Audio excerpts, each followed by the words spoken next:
লন্ডনের Trafalgar square থেকে প্যারিসের গ্র্যান্ড মসজিদ কিংবা বার্লিনের রাজপথ ইউরোপের আকাশেও এখন ধ্বনিত হয় ঈদের আনন্দবার্তা। একসময় ঈদ কেবল ঘরোয়া আয়োজন হলেও আজ তা ইউরোপের মূলধারার সংস্কৃতির অংশ হয়ে উঠেছে। ভিন্ন ভিন্ন ভাষা ও সংস্কৃতির মানুষ যখন একই কাতারে দাঁড়িয়ে ঈদের নামাজ আদায় করেন, তখন সেখানে সৃষ্টি হয় এক অনন্য সংহতি।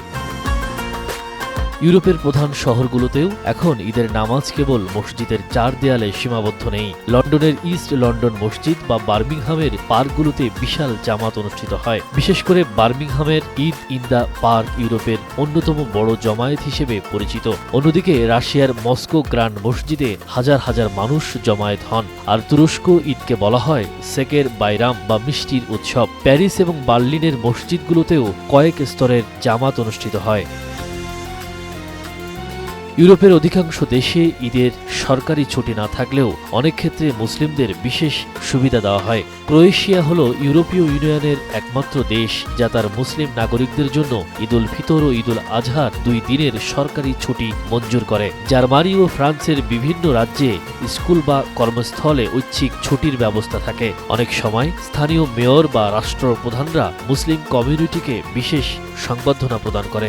ইউরোপে বসবাসরত বিভিন্ন দেশের মুসলিমরা তাদের নিজস্ব ঐতিহ্য নিয়ে আসেন। দক্ষিণ এশীয়রা সেমাই বা বিরিয়ানি তৈরি করেন। আরব বংশোদ্ভূতরা মামুল বা ডেট কুকিজ পছন্দ করেন। অন্যদিকে তুর্কিরা বাকলাভা বা অতিথিদের আপ্যায়ন করেন। আর বিকেলে পার্কগুলোতে পিকনিক বা ফ্যামিলি ডিনারের মাধ্যমে তারা আনন্দ ভাগ করে নেন।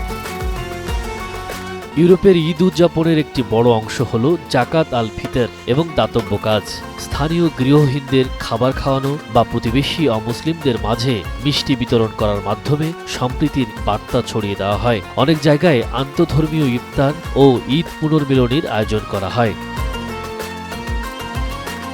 ইউরোপে ঈদ কেবল একটি ধর্মীয় উৎসব নয়, বরং এটি অভিবাসী ও স্থানীয় মুসলিমদের জন্য নিজস্ব পরিচয় ও অস্তিত্বের মেলবন্ধন। প্রতিকূল আবহাওয়া বা ব্যস্ত কর্মজীবনের মাঝেও ইউরোপের মুসলমানরা তাদের ঐতিহ্যকে টিকিয়ে রেখে উৎসবের রঙে রাঙিয়ে তুলেছেন আধুনিক পশ্চিমা বিশ্বকে। হুসাইন পল্লব, টাইমস টুডে।